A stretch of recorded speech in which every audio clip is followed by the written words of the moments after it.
Movie शुरू होती है और हम एक छोटे बच्चे जोई को देखते हैं जो कि काफी ज्यादा अपसेट था और एक लॉकेट को बार बार देखी जा रहा था जिसमें कि उसकी मॉम की पिक्चर थी। असल में जोई की मॉम की कुछ वक्त पहले ही डेथ हो चुकी है और जोई उन्हें काफी मिस करता है। तभी जोई देखता है कि उनके घर के बाहर एक गाड़ी आकर रुकती है जिसमें से एक आदमी निकलता है और घर के अंदर जाता है, मगर थोड़ी ही देर में जोई के फादर उस आदमी को अरेस्ट करके बाहर लाते हैं जिससे हम जान पाते हैं कि वो एक पुलिस ऑफिसर है। खैर सीन चेंज होकर हमें कुछ मंथ्स बाद का सीन दिखाया जाता है जहाँ हम देखते हैं कि जोई का फ्रेंड उससे बात करने आता है। वो उसे बताता है कि वो एक शॉर्ट फिल्म पर काम कर रहे हैं जिसमें कि लीड कैरेक्टर एक लड़की एलिस है। जोई का फ्रेंड उसे भी इस प्रोजेक्ट पर काम करने को कहता है, इसीलिए जो इस बारे में अपने फादर से बात करता है, मगर जोई के फादर उसे सब के लिए मना कर देते हैं और कहते हैं कि तुम बेसबॉल खेलना सीख लो और उस पर ही ध्यान दो, ना कि इन सब फजूल चीजों में टाइम वेस्ट करो। लेकिन जोई चाहता था कि वो इस मूवी में काम करे, इसीलिए फिलहाल तो वो अपने डैड के सामने कुछ नहीं कहता, मगर रात में जब उसका फ्रेंड उसे बुलाता है तो जोई फौरन ही उसके पास चला जाता है और इस बारे में वो अपने डैड से भी कुछ नहीं कहता। फिर हम देखते हैं कि ये सभी बच्चे एक रेलवे ट्रैक के पास शूटिंग कर रहे होते हैं। तभी ट्रैक पर ट्रेन आती है। जोई देखता है कि एक गाड़ी तेजी से इस ट्रेन की तरफ बढ़ रही है कि तभी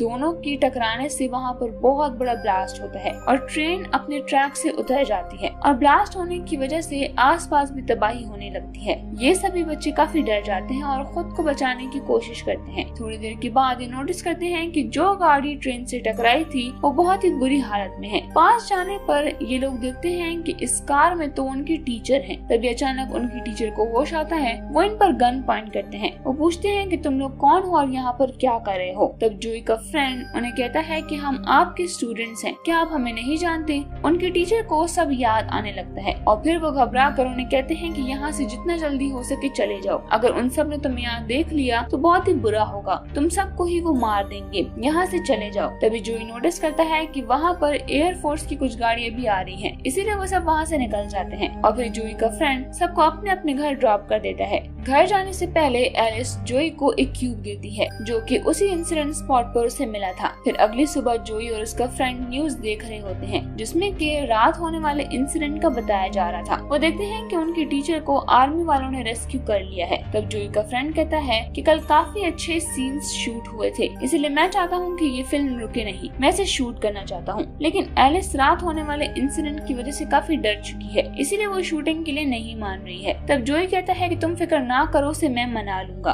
फिर जोई का फ्रेंड अपना कैमरा ठीक करने के लिए देता है क्योंकि उस हादसे की वजह से उसका कैमरा टूट गया था और शूट करने के लिए जोई अपने फादर का कैमरा ले आता है। फिर वो एलिस के घर उसे मनाने जाता है क्योंकि वो कॉल पिक नहीं कर रही थी। जोई उसे मनाने की काफी कोशिश करता है मगर एलिस रात होने वाले इंसिडेंट से बहुत डर गई थी, इसलिए वो जोई को मना कर देती है। जोई फिर भी उसे मनाने की कोशिश करता है कि तभी वहाँ एलिस के डैड आ जाते हैं और वो जोई से कहते हैं कि तुमने सुना नहीं, वो मजीद तुम लोगों के साथ काम नहीं करना चाहती, तो यहाँ से चले जाओ। एलिस को अपने डैड का ये रवैया बिल्कुल भी अच्छा नहीं लगता और जब जोई वहाँ से जाने लगता है तो एलिस उसे कहती है कि रुक जाओ, मैं ये फिल्म पूरी करूंगी और जोई खुश हो जाता है। अब शूटिंग करने के लिए ये लोग उसी लोकेशन पर जाते हैं जहाँ पर ट्रेन क्रैश हुई थी ताकि सब कुछ काफी रियलिस्टिक लगे। अब आज की शूटिंग हो चुकी थी और वो सब लंच ब्रेक लेते हैं। वहीं दूसरी तरफ हम देखते हैं कि आर्मी वालों के पास वैसे ही बहुत सारे क्यूब्स हैं जैसे कि एलिस ने जोई को दिए थे और वो इन स्पेस क्यूब को बॉक्सेस में रख रहे होते हैं। तब जोई के फादर वहाँ पर कर्नल से बात करने आते हैं और पूछते हैं कि आखिर ये क्यूब्स क्या हैं, मगर कर्नल उन्हें कोई भी जवाब नहीं देते, शायद वो ये बात छुपाना चाहते हैं। इसके बाद जोई के फादर इस बात को शेरिफ से भी डिस्कस करते हैं मगर वो कहते हैं कि हमें उन सबसे क्या लेना देना कि वो क्या करते हैं, तुम बस अपने काम पर ध्यान दो। जिसके बाद हम देखते हैं कि रात में शेरिफ पेट्रोल पंप के बाहर मौजूद होते हैं। तभी शेरिफ वहाँ पर अनयूजुअल चीजें नोटिस करते हैं जैसे कि डॉग्स का भागना और उनकी गाड़ी के सायरन का खुद ब खुद बजने लगना। शेरिफ उसे बंद करते हैं और तभी उनके पास से तेजी से कोई चीज गुजरती है। पास की शॉप का ओनर हेडफोन्स लगाकर सॉन्ग सुन रहा था और उसे कुछ भी खबर नहीं होती कि बाहर क्या हो रहा है और तभी हम नोटिस करते हैं कि कोई चीज शेरिफ की कार को जोर जोर से पटक रही है, कोई ऐसा क्रिएचर जो कि शेरिफ की भी जान लेना चाह रहा हो। और तभी लाइट्स डिम होने लगती हैं और जब शॉप ओनर बाहर जाकर देखता है तो पता चलता है कि किसी ने शेरिफ की कार को बहुत बुरे तरीके से तोड़ दिया है। शॉप ओनर शेरिफ को ढूंढ ही रहे होता है कि तभी अचानक वो क्रिएचर उस शॉप ओनर के सामने आ जाता है। तो वो अपनी शॉप के अंदर भागता है। वो क्रिएचर तो हमें नहीं दिखाया जाता, लेकिन इतना जरूर दिखाई देता है कि वो उस शॉप ओनर को अपनी तरफ खींच लेता है और इससे शॉप के शीशे भी टूट जाते हैं। अब अगली सुबह जहाँ पर ये वाकया हुआ था उस जगह पर जोई के फादर भी आ जाते हैं और सारी जगह की इन्वेस्टिगेशन करते हैं, लेकिन उन्हें शॉप ओनर और शेरिफ की डेड बॉडी कहीं नहीं मिलती। तो वो समझ जाते हैं कि शायद ये लोग मिसिंग हैं और शायद यहाँ पर कोई रॉबरी भी हुई है और इसीलिए वो उनको ढूंढने की FIR काट देते हैं। जोई के फादर को ये भी मालूम होता है कि आसपास के सारे गाड़ियों के इंजन गायब है, तो उनको शक हो जाता है कि यहाँ पर आसपास कोई ऐसी चीज है जिससे कि सब कुछ ही ये हो रहा है। और उनको आर्मी वालों पर भी शक होता है क्योंकि जब से वो ट्रेन वाला एक्सीडेंट हुआ है इसके बाद उन्होंने वो क्यूब्स लेकर कहीं पर छुपा दिए हैं। अब हम जोई को देखते हैं जो कि बहुत ही सदमे में अपने घर वापस आता है क्योंकि उसका डॉग भी गुम चुका था। वो हर तरफ अपने डॉग की गुम होने की पोस्टर्स भी लगा चुका था और जब वो घर आता है तो अपने फादर को बाकी पुलिस ऑफिसर्स के साथ देखता है कि तभी वहाँ पर लाइट्स भी डिम होना शुरू हो जाती हैं। जोई के फादर भी परेशान होते हैं कि लाइट्स को अचानक क्या हो गया और तब उन्हें मालूम होता है कि लाइट्स पूरी सिटी की नहीं है और तभी वो समझ जाते हैं कि घर में लाइट क्यों नहीं है। तो सिटी की लाइट ठीक करने के लिए एक इलेक्ट्रिशियन को भेजा जाता है, लेकिन वो क्रिएचर उस पर भी अटैक करके उसकी गाड़ी के शीशे तोड़ देते हैं और फिर वो उसको भी मार देते हैं। अगले दिन हम देखते हैं कि जोई के फादर कुछ लोगों से बात कर रहे होते हैं। तो सिटी के लोग अपने साथ होने वाले इंसिडेंट्स को जोई के फादर को बताते हैं। कोई कहता है कि हमारे घर से माइक्रोवेव चोरी हुआ है, तो कोई डिफरेंट इलेक्ट्रॉनिक चीजों की चोरी होने की बात करता है और सबसे अजीब बात वो लाइट जाने वाली बात भी होती है कि तभी वहाँ पर एक बूढ़ा आदमी खड़ा होता है और वो कहता है कि देखो मैं रेडियो सुनता हूँ और आजकल मुझे आर्मी वालों की बातों के सिवा रेडियो पर कुछ सुनाई नहीं देता। तो यहाँ पर जोई के फादर का शक मुकम्मल हो जाता है कि पक्का इसके पीछे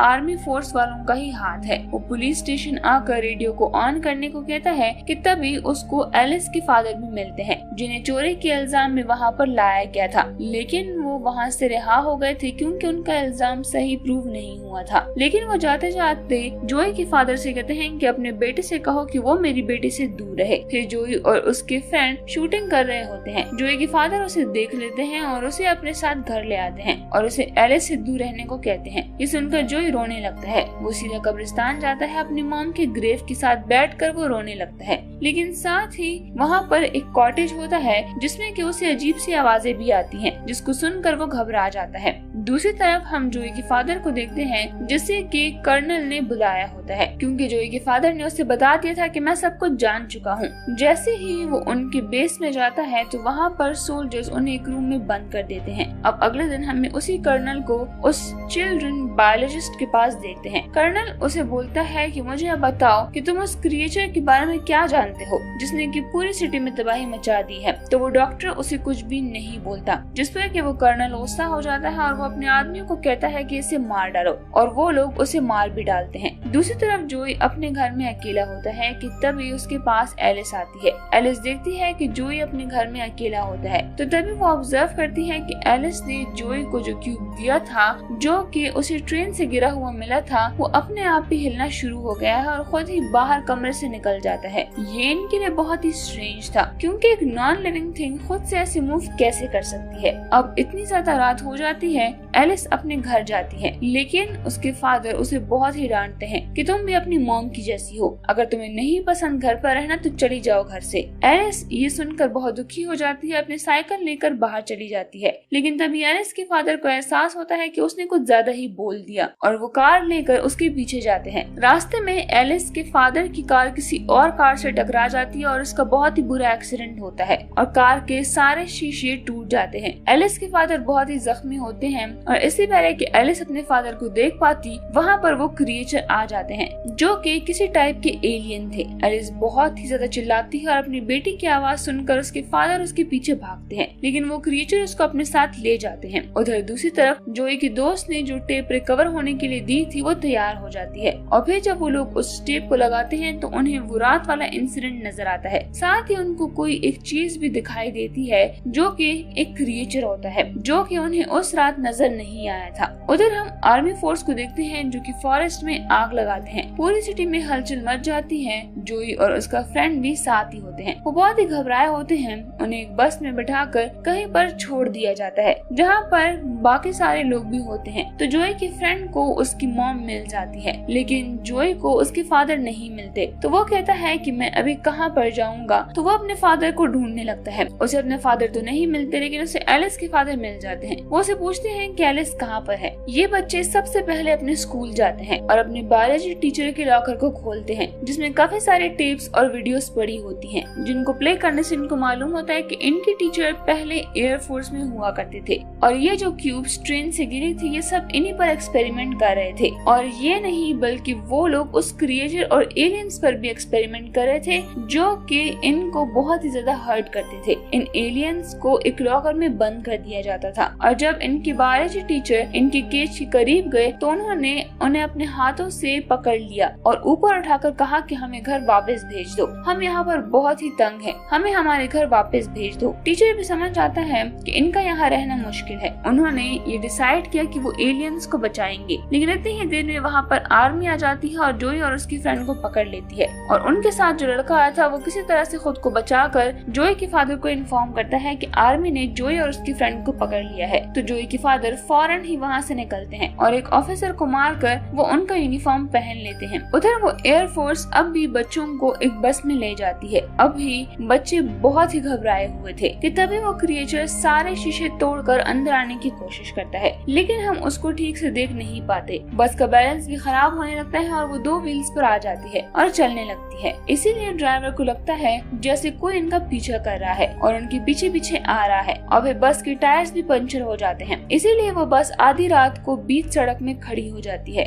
बहुत ही पैनिक कंडीशन होती है और सभी लोग बहुत ही घबराए होते हैं कि अब क्या होगा। वो सोचते हैं कि इस तरह से तो बैठ के बस के अंदर कुछ भी नहीं हो सकता। तो ये लोग डिसाइड करते हैं कि ये लोग डोर खोलेंगे और जैसे ही ये लोग डोर खोलते हैं वो एलियन ऑफिसर की टांगे पकड़ लेता है और उस पर जोर से अटैक करते हुए उसे अपनी तरफ खींचता है। वो ऑफिसर चिल्लाता है कि मुझे नहीं जाना, मुझे बचा लो, लेकिन कोई भी उसे नहीं बचा पाता। उधर जोई के एक दोस्त को वॉमिटिंग होने लगती है और अब सभी बच्चे डरने लग जाते हैं और ऑफिसर्स उनको बोलते हैं कि ये सब कुछ तुम्हारी वजह से हो रहा है। अब वो ऑफिसर बस को स्टार्ट करने की कोशिश करते हैं, लेकिन बस के टायर पंक्चर हो चुके थे और इसी वजह से वो इसमें नाकाम हो जाते हैं और वो बस भी गिर जाती है और अब वो क्रिएचर उनकी बस के ऊपर था और बस को तोड़ने की कोशिश करता है। उधर बच्चे बस का डोर खोलने की कोशिश करते हैं, जबकि ऑफिसर बेस से कांटेक्ट करने की ट्राई करते हैं कि कोई उनकी शायद मदद के लिए आ जाए, लेकिन इतनी ही देर में एलियन बस को तोड़ते हुए अपना हाथ अंदर डालता है। जोई उस कर्नल से कहता है कि हमें कीज दे दीजिए, हम यहाँ पर स्टक हैं, कम से कम हम बाहर तो जा सकेंगे, लेकिन उसे की नहीं मिल रही होती है। तो उधर जोई को टूटा हुआ एक शीशा दिखाई देता है। अब वो उस शीशे को तोड़कर बाहर निकलने की कोशिश करता है, जिसके बाद वो अपने दोस्तों को भी बाहर निकालता है। अब हम देखते हैं कि जोई ने पहली बार उस क्रिएचर को इतनी करीब से देखा है। उधर कर्नल भी उस क्रिएचर को शूट करने लगता है और बच्चे भी क्रिएचर की नजर से ओझल होकर भागने लगते हैं। अब इधर कर्नल उस क्रिएचर के बहुत ही करीब आ चुका था। वो अपने बड़े बड़े और खतरनाक दांतों से उस पर अटैक करता है। कर्नल के पीछे एक शीशा होता है जिसको लगकर वो बिल्कुल ही स्मैश हो जाता है और हर तरफ खून ही खून हो जाता है। तभी वहाँ पर उस लड़की की कार आ जाती है जिसकी कार में ये लोग पहले भी गए थे। तो जोई उन्हें कहता है कि मैं तुम लोगों को ग्रेव यार्ड तक ले जाऊंगा, जहाँ पर एक कॉटेज में से एक आवाज आई थी और हमें ये भी मालूम है कि वहाँ पर अंडरग्राउंड में हमारे बायोलॉजी के टीचर भी थे और जरूर वहाँ पर कोई न कोई क्रिएचर भी होगा और हम ये भी पता लगा लेंगे कि इस सब से कैसे जान छुड़ानी है। रास्ते में ये लोग देखते हैं कि कुछ एयरफोर्स स्ट्राइक्स आ रहे थे और वहाँ पर एक टैंक भी गिरता है जिससे कि जोई का एक फ्रेंड जख्मी हो जाता है। तो जोई का फ्रेंड कहता है कि तुम जाओ, मैं इसके पास ही रुकता हूँ। जोई के फादर भी एलिस के फादर के साथ मिलकर अपने बच्चों को ढूंढने जाते हैं। उधर हम जोई को कॉटेज के अंदर देखते हैं। जब उसके अंदर वो जाता है तो देखता है कि बेस में उन्होंने अपनी लैब बनाई हुई है और वहीं पर एलिस भी मौजूद है जो कि बेहोश है। जोई उसे होश में लाने की कोशिश करता है और उसे स्लैप करता है जिससे वो होश में आ जाती है। वहाँ से वो लोग शेरिफ को भी देखते हैं कि तभी वहाँ पर एलियन आ जाता है। वो शेरिफ और एक और औरत को दूर फेंक देता है। जोई अब कहता है कि बस करो, अब और तबाही मत मचाओ। मैं जानता हूँ कि तुम क्या चाहते हो, तुम अपने घर वापस जाना चाहते हो। मैं हूँ ना यहाँ पर, मैं तुमसे प्रॉमिस करता हूँ कि कोई भी तुम्हें नहीं रोकेगा। तो वो एलियन जोई को उठाता है और उसका माइंड रीड करता है। तो उसे पता चल जाता है कि जोई वाकई में सच बोल रहा है। वो जोई को छोड़ देता है और उसके साथियों को भी वो कुछ नहीं कहता और वहाँ से चला जाता है। अब वो ब्लॉक्स जो कि आर्मी वालों ने रखी थी, वो सब की सब अब उस ट्रक से निकल कर आती हैं और वाटर टैंक के ऊपर जमा हो रही होती हैं और सब मिलकर एक बहुत बड़ा स्पेसशिप फॉर्म करती हैं और सभी एलियंस उसमें बैठकर वहाँ से जाने लगते हैं कि तभी जोई के पॉकेट से उसकी मॉम का लॉकेट निकलने लगता है, जो कि जोई पकड़ कर रखता है लेकिन फिर छोड़ देता है क्योंकि वो ये समझ चुका था कि उसकी मदर उसके दिल में रहती है और मेरे फादर मुझसे और मेरी मदर से बहुत प्यार करते हैं। यहाँ पर जोई के फादर और एलिस के फादर भी होते हैं। जोई और एलिस एक दूसरे का हाथ पकड़ते हैं और इसी के साथ ही मूवी यहीं पर एंड हो जाती है।